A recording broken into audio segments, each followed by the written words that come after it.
And now, it's time for SPG. As in, Super Pagganern Secret File.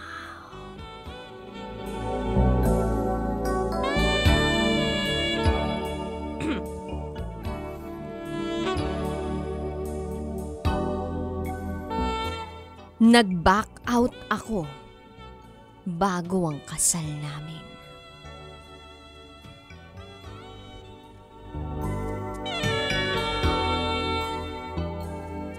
Hi, DJ Rocky.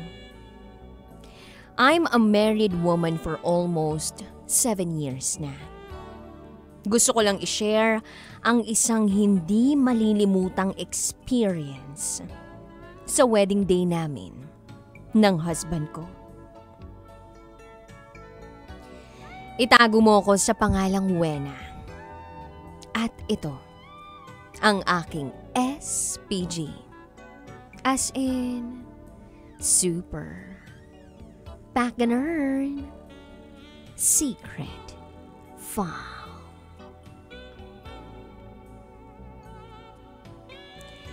Lahat naman siguro ng babae nangangarap maikasal sa taong pinili nilang mahalin habang buhay. Lalo na, it's not that easy to say yes to a man who promises na mamahalin ka niya for the rest of his life. Kaya the day itself dapat special. Pero, what if si Mother Nature na mismo ang umiepal sa wedding day ko? Anong laban ko kaya? Pero anyway, kinaya naman natin. Nakakatuwa lang balikan.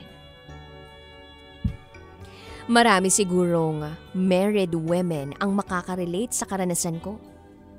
Kakaiba kasi kapag nasa araw ka na mismo ng kasal mo. Masyado kang preoccupied.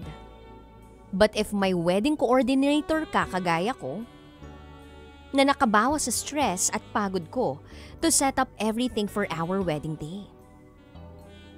The night before, nag-check-in na kami ni groom sa isang hotel. Siyempre, sa ibang room siya nakastay. Bawal kaming magkita sa araw ng kasal namin before church. So dapat, hiwalay kami ng kwarto. On the wedding day itself, sa umaga, laban agad ako for my own makeup. Yung bridesmaid ko, sa room ko rin nagpapa-makeup. Maaga kaming nag-prepare kasi nakaschedule kaming mag-photo shoot. Ako at ang bridesmaids. Ang younger sister ko naman ang maid of honor. May photo shoot din kami syempre.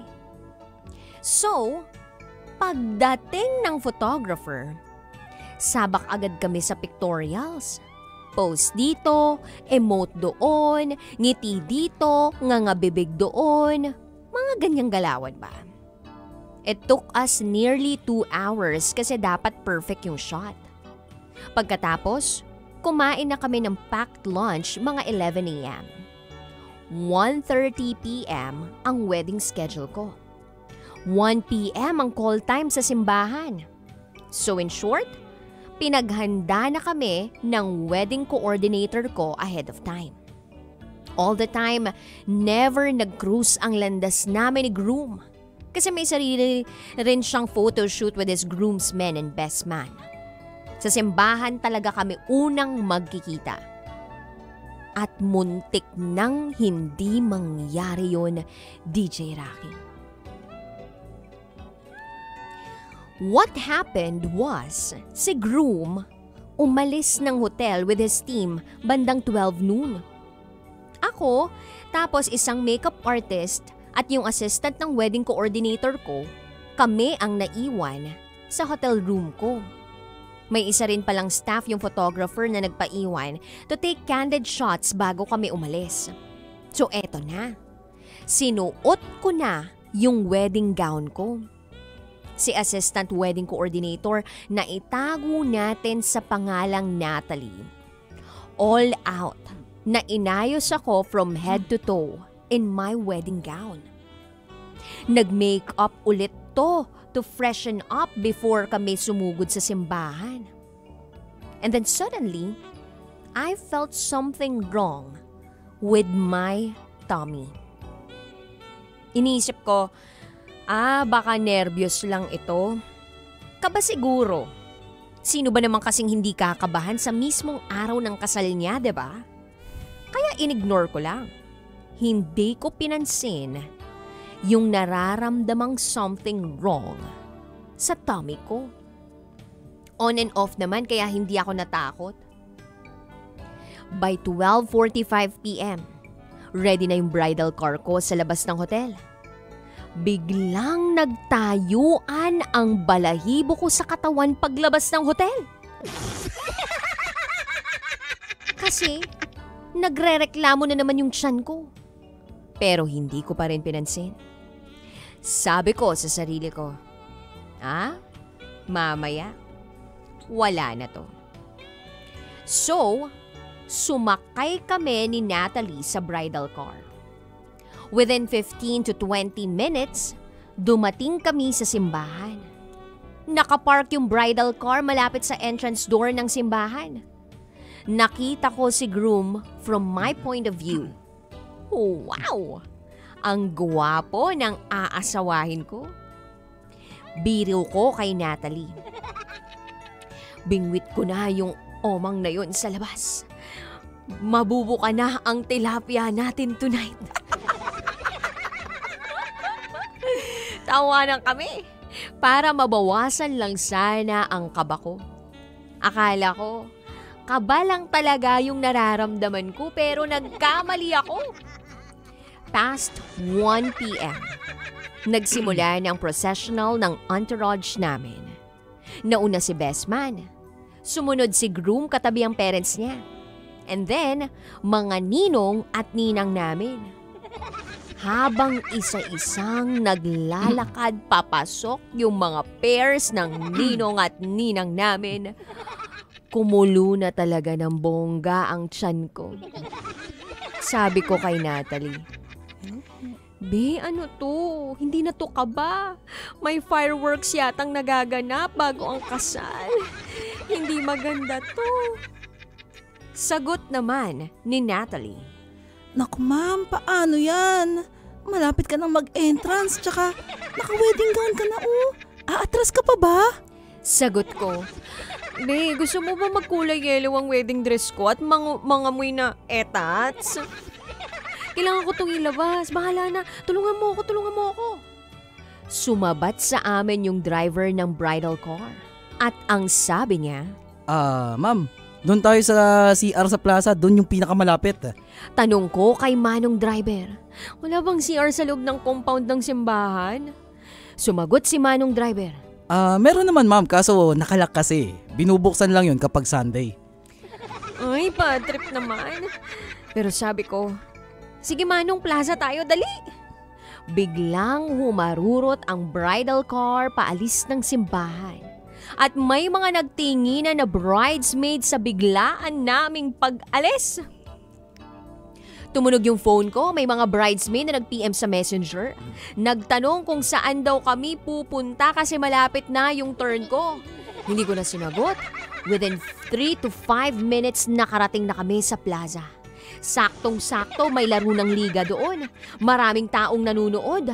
Pero susulong pa rin ako. Kailangan ko tong ilabas. Lumabas kami ni Natalie sa bridal car. DJ Rocky, on my wedding gown, wearing silver sandals with 1-inch high heels, tumakbo ako sa CR ng plaza. Editinginan lahat ng mga nanunood sa liga, pati na rin yung mga naglalaro. Imbes na yung laro ang pinapalakpakan nila, ako yung pinapalakpakan nila. Dumagdag pa yun sa kaba ng tiyan ko. At pumasok na nga ako sa CR. Uupo na sana ako sa toilet bowl pero naalala kong naka-wedding gown na ako. Pag tinanggal ko to, mababasa. Ang haba pa naman ito. Kaya sabi ko kay Natalie, "Be, sorry, pasok ka rito, hawakan mo yung gown ko." Hinubad ko ang undergarment ko. At habang hawak ni Natalie ang lower portion ng gown ko sa loob ng mismong CR, nakaupo at agad na ilabas ko ang dilaw na mabahong bombang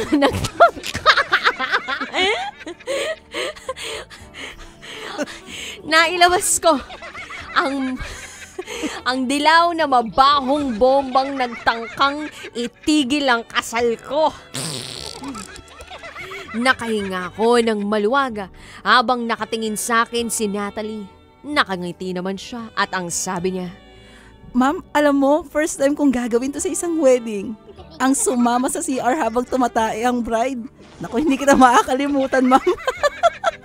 Natawa ako at medyo naluha sa experience ko. Sabi ko, itatawid natin to, be. Bigyan kita mamaya ng extra basta huwag kang maingay sa boss mo. Pagkatapos tumayo na ako para pindutin yung flush sa inidoro. Potek! Hindi gumagana! Kaya naganap pa ng balde si Natalie at kumuha ng tubig sa labas ng banyo. Pinasok sa CR, naghugas ako ng puwet habang hawak niya uli ang gown ko. Sinuot ko uli ang undergarment ko at si Natalie na ang nag-flush ng bomba sa inidoro. Takbo uli kami pabalik sa bridal car, nagsigawan uli sa buong plaza. Mabilis na nag-drive si Manong driver pabalik sa simbahan. Saktong-sakto, tinawagan si Natalie ng wedding coordinator. Tinanong kung saan kami pumunta at kung nasaan na kami. Ako na raw ang next sa processional. Pero bigla raw kaming nawala. Sabi na lang ni Natalie, pabalik na kami. Paghinto mismo ng bridal car sa tapat ng simbahan, nag-aantay na pala lahat sa akin. Nawawala raw kami. Baka raw nag-back out na ako. Hindi ako tuluyang nag-back out, guys, ha? I'm back. Hello. Nag-CR lang po.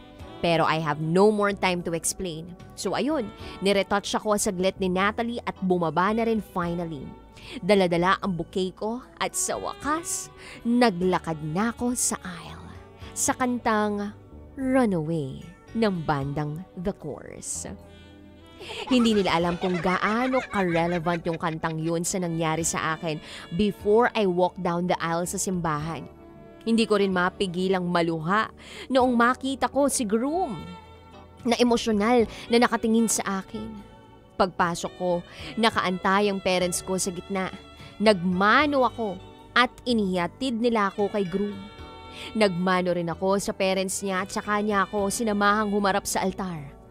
At binulong niya sa akin. Anong nangyari? Akala ko last minute aayaw kang maging akin at maging misis ko. Bulong ko sa kanya. Relax, dear. Natai lang ako, ang daming naganap pero tapos na yun, nandito na ako. Hindi na ito mauudlot. I love you. Mamaya na tayong magkisa. Andiyan na si Father. At natuloy ang kasal namin. Nagpalitan kami ng I do. At sa dulo ng kasal, nag-kiss ng bonggang-bongga. Nagkaroon uli ng konting photoshoot and then sumugod na sa reception. Bandang 4:30 ng hapon. And we spent the rest of the evening very happy, worry-free, and more importantly, free from the bomb threats. Iba ang pumutok noong gabing yun, DJ Rocky. But you know, that's reserved for married couples only. Salamat for letting me share my story. Good vibes lang for all the couples out there. God bless sa'yo and more power. Muli, ako si Wena. At ito, ang aking SPG. As in, super Back Secret 5.